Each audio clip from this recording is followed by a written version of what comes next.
ਬਾਪੂ ਤੇਰੇ ਕਰਕੇ ਮੈਂ ਪੈਰਾਂ ਤੇ ਖਲੋ ਗਿਆ, ਤੂੰ ਸਾਈਕਲਾਂ ਤੇ ਕੱਟੀ ਤੇ ਮੈਂ ਗੱਡੀ ਜੋਗਾ ਹੋ ਗਿਆ।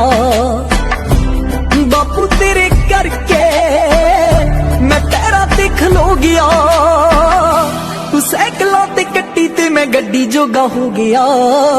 ਹਾਏ